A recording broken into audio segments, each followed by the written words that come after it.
Okay, so hello everybody, welcome back to the channel. My name is Adam, and today we are going to be reading some more scary stories. Some scary stories to tell in the dark. Yeah, no, don't.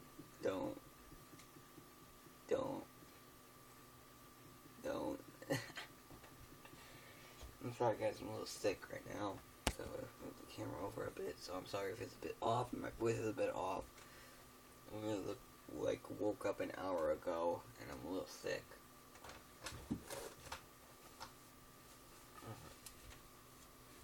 Yeah. So today we are going to be reading Dark Sleep. I got Odyssey up right now. I'm gonna try and sync that. See how that works out. Where the frick did that come from? Okay. So yeah. As you can see, I got Odyssey up right now. I don't know how to use Odyssey, so I just hit record, pause that first. No, all the basics. Been in 1 minute. Okay. Today we are going to be reading Dark Sleep. Now, just to let you know, I have 5 tabs up, but I've read every single one of them. So it won't be as scary for me, but I'll still be creeped out because I read that one last night, and Verticolor People and Identical Twins. So be sure to look forward to those ones when they come out, a few hours from now, because I will be recording like crazy today. But yeah. Dark Sleep is a scary story about 3 girls who spend a weekend in a cabin in the woods and learn about a creepy urban legend. Dun dun dun! Why am I freaking putting my mouth to the camera? I forgot. I'm recording with Odyssey, so I have my mic here. My cheap kind of mic that I get from my school. Yeah, I'm lucky. Okay. Samantha had 2 best friends growing up. Frick. I had already messed it up. I'm gonna try something new.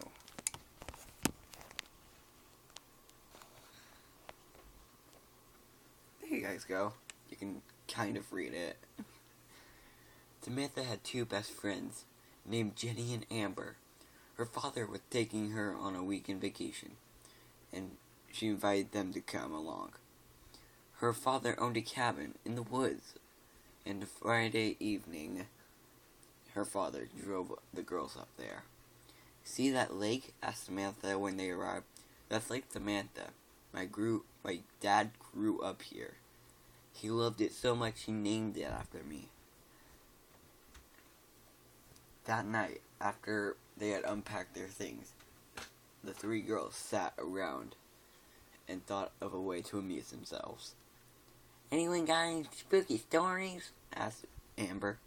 "I have one," said Jenny. "It's a true story, too. It happened to a friend of mine. She was babysitting these 2 kids. She was sitting in the dark by herself, watching TV, and the phone rings. She goes over and answers it, and hears a voice on the other line, breathing really heavily, saying, and it says, 'Have you checked on the children?' Come on, Jenny. Everybody's heard that one. That's the lamest scary story ever. Anyone else have a story when it's actually true?" Oh gosh, those voices hurt my freaking... Whew! Okay. "I know one," Samantha said. About 10 minutes hike from here, there's a broken down house." I'm sorry, I cannot do any more voices, so yeah. "We passed it on the way up here. It's out in the middle of nowhere, tucked off a narrow little side road. A long time ago, a man lived there. His family were really wealthy, and they owned hundreds of acres around here." Where are we? There. "The The man met a simple country girl from a simple country town, and they fell in love. His family wasn't too happy about it. They didn't think the girl was good enough for him, but he ignored them. He was an independent type of guy. Went off and built a little house on a chunk of their land out in the middle of nowhere. He married this girl, and everything was wonderful. They had a daughter, and eventually had a son. But this is where the story goes bad. Their son was sick, not physically, but mentally. He was sick in the head. He wasn't mentally disabled or anything. He was just a bit off. By the time he was 9 years old, he became too much for his parents to handle. Throwing tantrums, erratic sleeping patterns, disappearing in the woods and hiding, that kind of thing. Well, aside from disappearing in the woods and hiding, that's me in a nutshell. I'm just saying. At 9 years old, that was me. Okay, 9. The more you know about me. That must be alright. Oh, the best kid to have around at 9 years old. Okay. But it's him, yeah. That kind of thing. Not knowing what to do about their son. The man turned to his family for help. His parents had the boy taken away. They sent him to a place deep in the woods. It wasn't an insane asylum, but it catered to people with special needs, if you know what I mean. Yeah. You know. Special needs. Special ed people. Special needs. Yeah. Yeah. His parents thought it was for the best. Over time, the family got used to not having him around. They gradually stopped visiting him. They functioned as if he never even had a son, and everything went back to normal. 8 years later, the boy, who was 16 or 17 at this time, managed to escape from the hospital. The staff did a search, but he was nowhere to be found. The family was notified, and they were devastated. They were worried for his safety. He was probably alone in the wilderness for weeks, and he was probably dead. But the boy wasn't dead. One night, he found his way back home, crept into the house, one by one, slaughtered his entire family. Mother, father, sister, chopped them all to pieces. With blood still dripping from his axe, he disappeared into the woods. When the grisly remains of his family were discovered a few days later, town folks surrounding the surrounding area were horrified. The police tried to find the boy, but it was no use. To this day, he has never been found. Since then, every year, around harvest time, people would have started going missing. And in their place, a corn husk doll would be left behind. And that was it. The boy still roams around these woods. Still roams around the woods in these parts. The surrounding towns have bought into the legend, and they hang dolls in front of their door for protection. They say if the boy sees dolls hanging from the door of the house, he will pass by. He will pass that house by and leave the residents in peace. Nobody knows if it's true, but there's a doll hanging from every door in every house. Remember, hanging from the door of every house in town. That's so creepy, cried Jenny. Do you have a doll on your door? Of course, said Samantha. My dad doesn't believe the legend, but we hung one just in case. I think it just soiled my underwear, said Amber. Apparently, the house is still haunted by ghosts of his entire family. Of his murdered family. Gosh dang it. Yeah. Whew. Okay. And if you go up there late at night, you can hear the whole thing take place all over again. Like I said, I just woken up, and that was the weirdest yawn I've ever done. Honey. Okay. Sure, but tomorrow, during daylight, there's no sense in tempting fate. So tired. That night, the girls slept in the same room and huddled together, trying to pretend they weren't frightened by the story, expecting to hear something tapping at the window at any moment. Okay. When they got there... Wait, no. Yeah, never mind. The next morning, Samantha's father made them all a big breakfast, and they went down to the lake for a swim. Around noon, they decided to make the trip up to the old haunted house. When they got there, the girls sensed an eerie presence in the old dilapidated. I said that's so weird. Dilapidated. Dilapidated. I'm gonna say dilapidated. That's now his name. Dilapidated. Dilapidated. In the old dilapidated place. I said place too. Weird. Place. I have like a bad Spanish accent. Place. Okay. Let's just get on with the story, Okay. When they got there, the girls sensed an eerie presence in the old dilapidated place. It was enough to make their skin crawl. They explored the rooms of the old house, peeking in every corner and shifting through rubble. After a while, Samantha spotted something half buried in the dirt. It was some sort of book.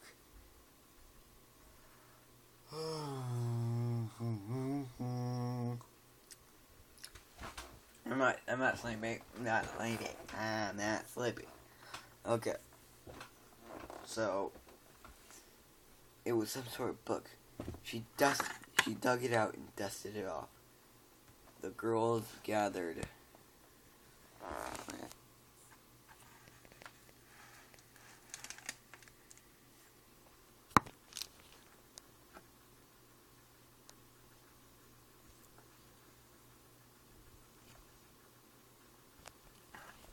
I'm checking something, guys. Wait a minute. Yeah.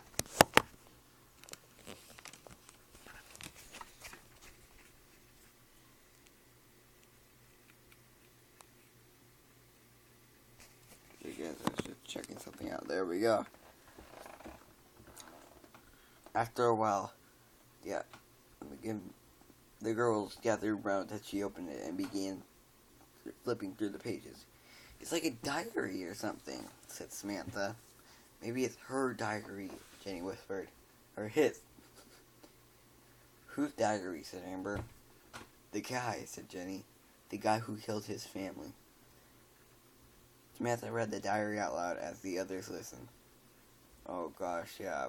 We have a lot more to cover, yeah. You see, a lot more. So I'm just gonna move this over so I can actually read it. Okay, there's a dedication inside the cover. It reads, "To my family, who I will love and cherish,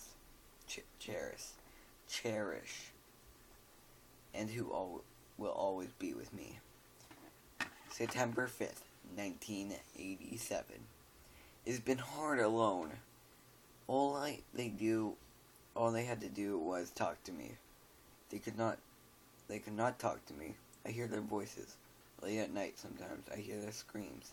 It's cold and dark. I needed love. They did not love me. The medicine is gone. I am free. Free from all of them. If they could not love me, they had to go. Dark sleep for everyone. I hear their voices still. Always screaming." December 4th, 1987. Shut up there!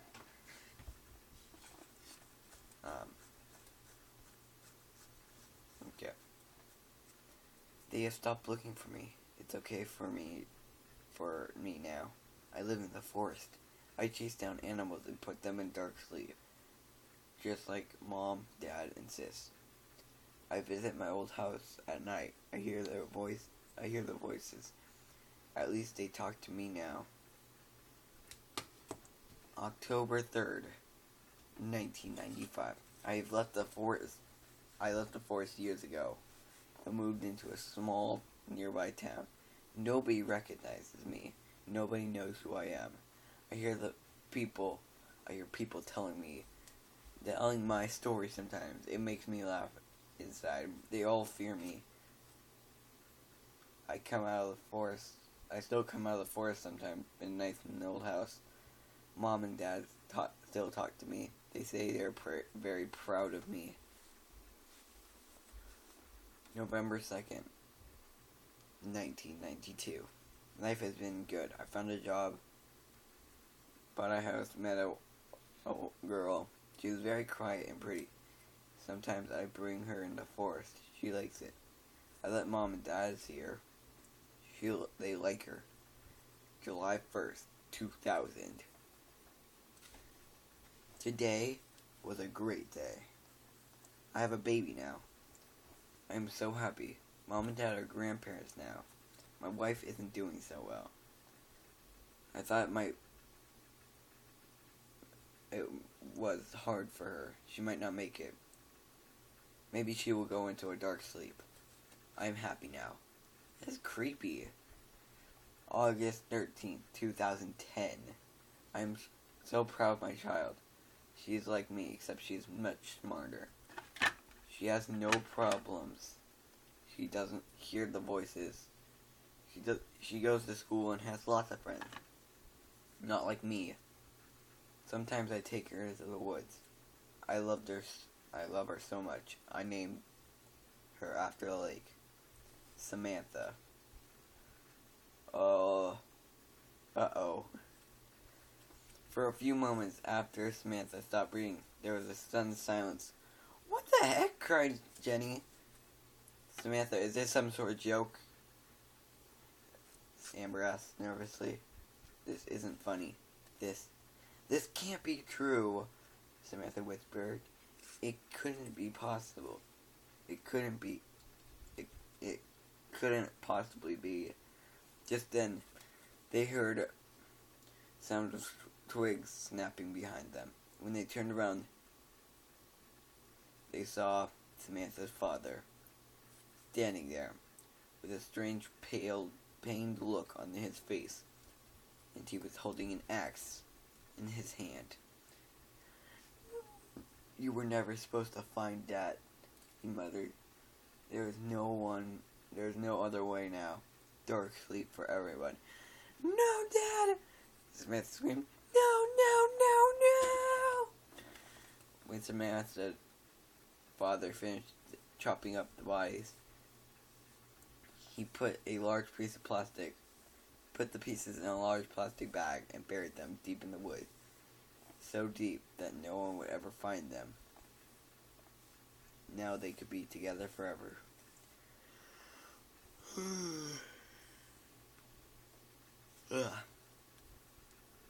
"I'll watch over you now," he mumbled as he patted down the earth with a shovel. "You may not understand it now, but you will in time. This is the only way for us to be together. Dark sleep forever. We will all stay together." That was a plot twist and a half, dude. That was definitely a plot twist. Okay. So, thank you guys so much for watching this very kind of sad, kind of not even, it's not that much scary. I guess it's scary, but yeah. So yeah, thank you guys so much for watching the video. If you liked it and want to see more, hit that like button. Tell me down in the comments down below, and I will do some more. So yeah, thank you guys so much for watching, and I will see you all in the next video. This is Vulture75, signing out again.